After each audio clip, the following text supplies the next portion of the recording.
नमस्कार दोस्तों। प्रस्तुत करने जा रही हूँ जानी मानी लेखिका डॉक्टर निरुपमा रॉय द्वारा लिखी हुई कहानी दिल की दहलीज के उस पार। टन टन दूर घंटा घर की घड़ी ने 2 बजने की सूचना दे दी थी, पर जया की आंखों में नींद नहीं थी। जब मन में भारी उधेड़-बुन हो और विचारों का बवंडर कहीं और उड़ाए लिए जा रहा हो तो नींद बेरहम ही बन जाती है। आज जया ने एक ऐसे सत्य का प्रत्यक्ष साक्षात्कार किया था जिसने उसके रोम रोम में वेदना की उस अग्नि का प्रज्वलन कर दिया था जो शायद आजीवन शमित नहीं होगी। आज उसने नारी होते हुए भी नारी के उस प्रच्छन्न अनजान रूप को देखा था जो अप्रत्याशित, अवर्णनीय और पीड़ा के गुरुतर भार के कारण असहनीय भी था। एक नारी और उसके स्वाभाविक नारी सुलभ कोमल मधुर भावनाओं और स्वप्निल कामनाओं के मध्य संघर्ष का वो मंजर देखा था जो रोंगटे खड़े कर देने वाला था। मात्र 2 वर्ष पहले इस घर में ब्याह कर आई जया ने खुशियों के हर रंग को भरपूर जिया है, पर आज सुबह की घटना ने उसे पीड़ा के महासागर में उतार दिया था। उसकी आंखों में विगत के कई मीठे चित्रों के साथ और भी बहुत कुछ कौंध उठा था। शहनाइयों की मधुर गूंज, हंसी ठिठोली और उल्लास के साथ जब जया ने ससुराल में पहला कदम रखा तो जिसने आरती की थाली लेकर स्वागत किया उसका रूप देखकर वो दंग रह गई थी। काले पाड़ की सफ़ेद साड़ी, दूध में घुले केसर सा गुलाबी चेहरा, अधरों पर अद्भुत वात्सल्य मिश्रित मुस्कान, आंखों में स्नेह, आशीष और ममत्व का अजस्त्र स्रोत, नारी सौंदर्य का उद्दात और निष्कलंक रूप सामने था। आओ दुल्हन, शहद से भी मधुर स्वर कानों में उतरा तो जया की तंद्रा भंग हुई थी।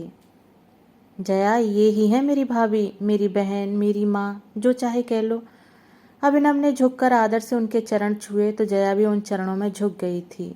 ओह, तो ये हैं आध्या भाभी जिनके बारे में रास्ते भर अभिनव बातें करते आए थे और वो मंत्र मुग्ध सी सुनती रही थी।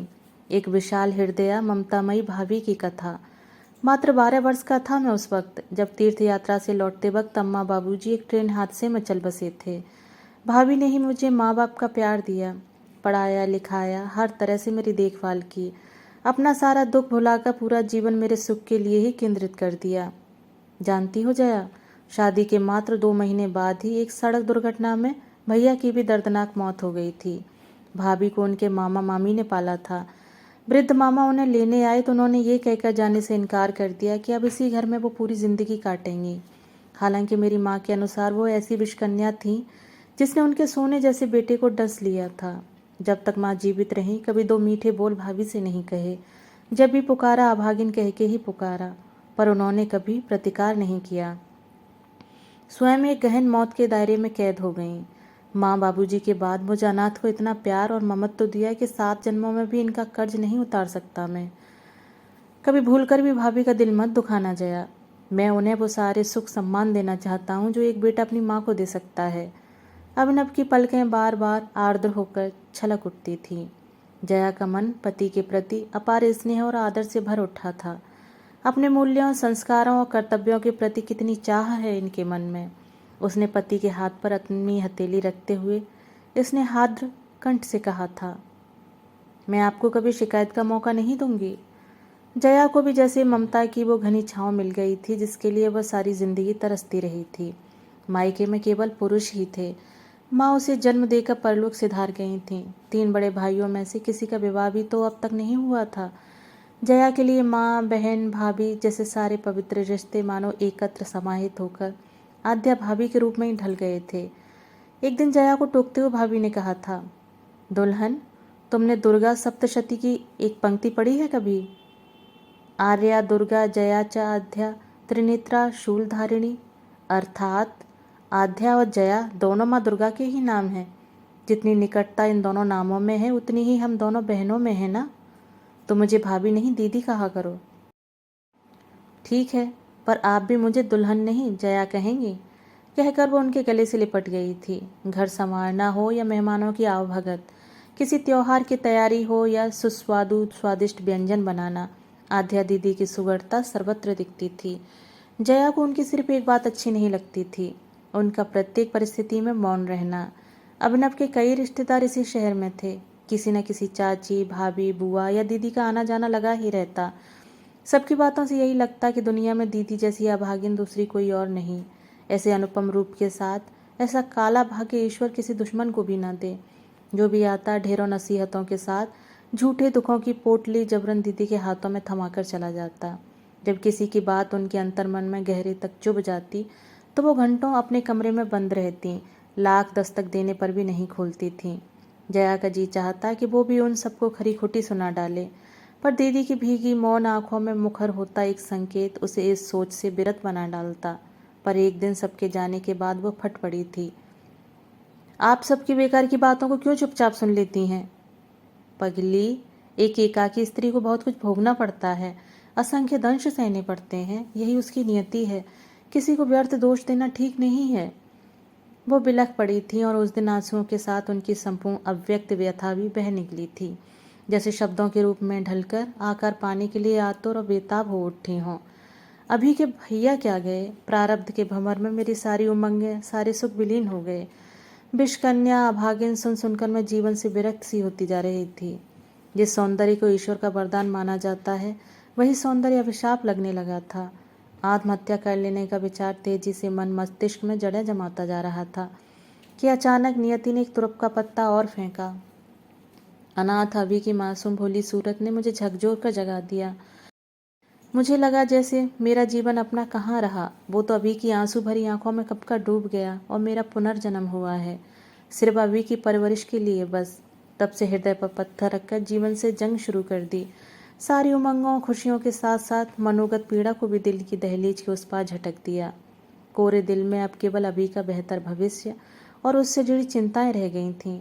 ऐसे में जीवन के इस दुर्गम मोड़ पर बीए की डिग्री काम आई और एक स्कूल में नौकरी मिल गई।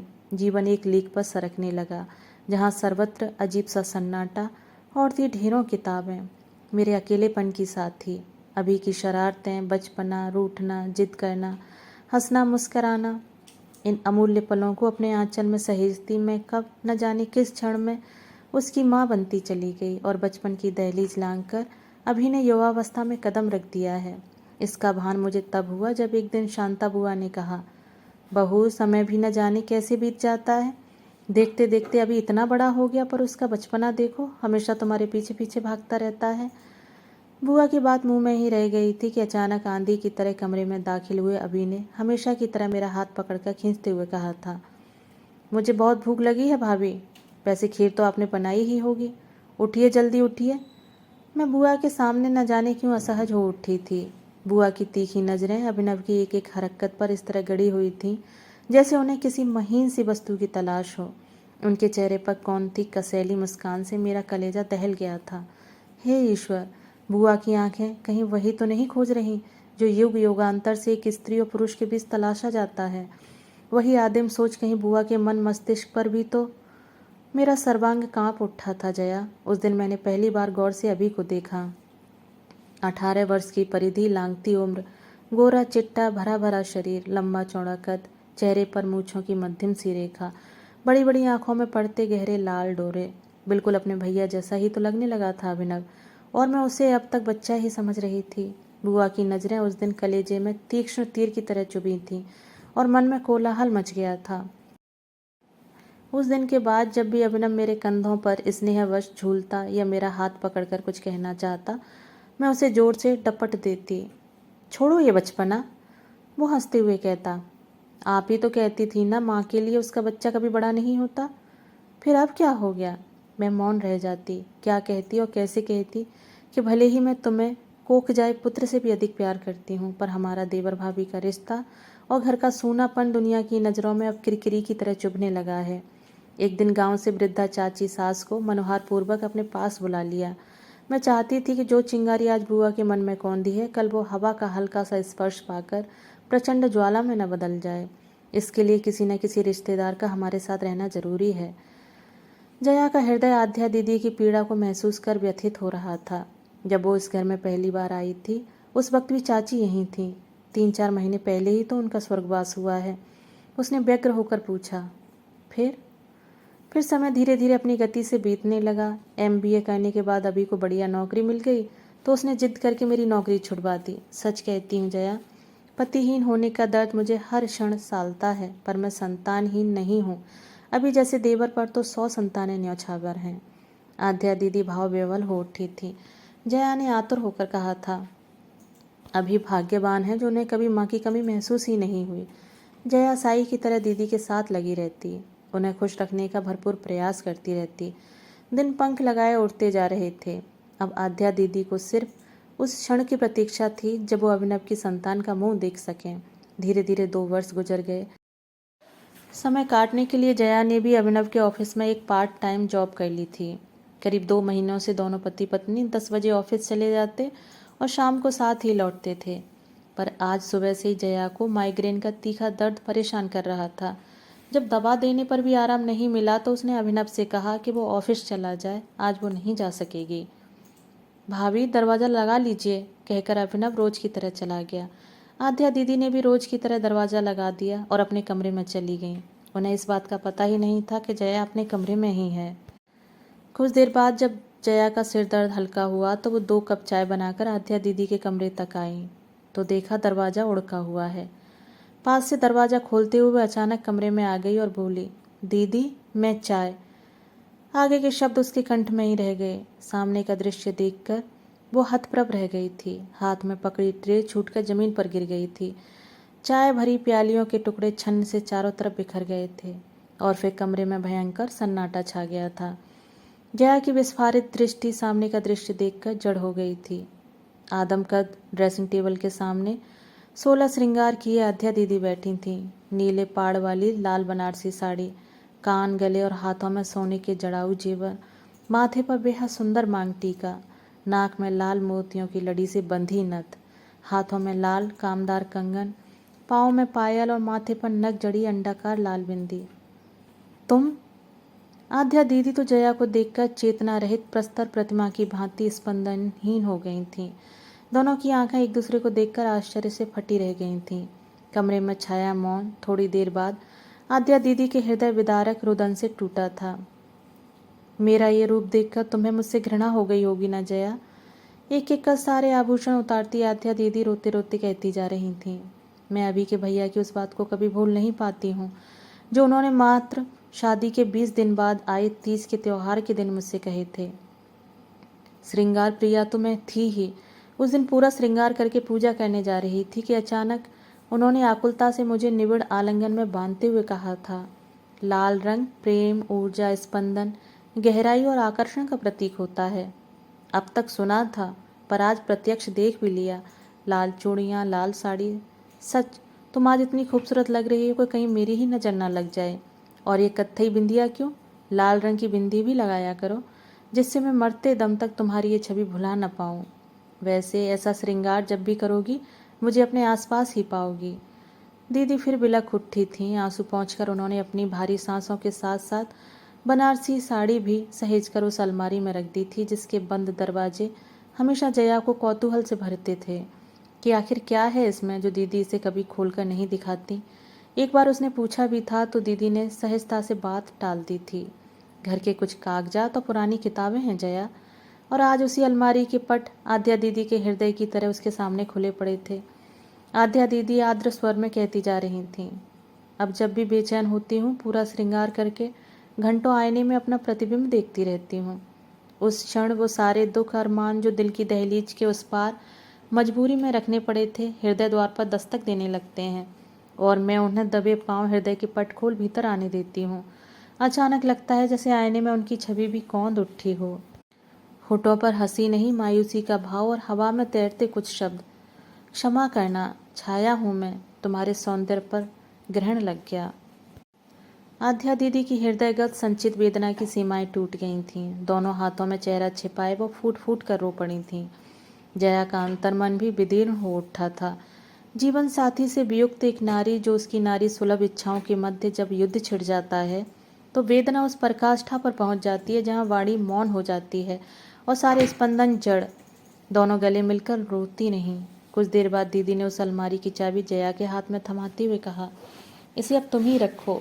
मैं नहीं दीदी, यह आपका नितांत निजी और मन से जुड़ा मामला है, मैं इसमें कभी हस्तक्षेप नहीं करूंगी। मैं भी तो एक नारी हूँ, आपकी वेदना से अनभिज्ञ कैसे रह सकती हूँ। उस क्षण को याद कर वो फिर सिसक पड़ी। अचानक पार्श्व में सोए अभिनव की नींद टूट गई। उसने जया के माथे पर हाथ रखते हुए पूछा, बहुत दर्द हो रहा है क्या? वो विचारों के गहरे भंवर से बाहर निकलती हुई बोली, हाँ सब ठीक हो जाएगा। कहते हुए अभिनव ने जया को अपने अंक में समेट लिया। पति के सीने में सिमटी जया सोच रही थी, कितना मधुर होता है ये बाहुपाश, और कितना बड़ा संबल भी जिसमें समाकर स्त्री अपनी संपूर्ण पीड़ा विस्मृत कर बैठती है, और कितना दुष्कर होता है वो सफ़र जिसमें नियति सारी खुशियाँ दिल की दहलीज के उस पार रखने पर विवश कर देती है। दोस्तों, अभी आप सुन रहे थे डॉक्टर निरुपमा रॉय द्वारा लिखी हुई कहानी दिल की दहलीज के उस पार।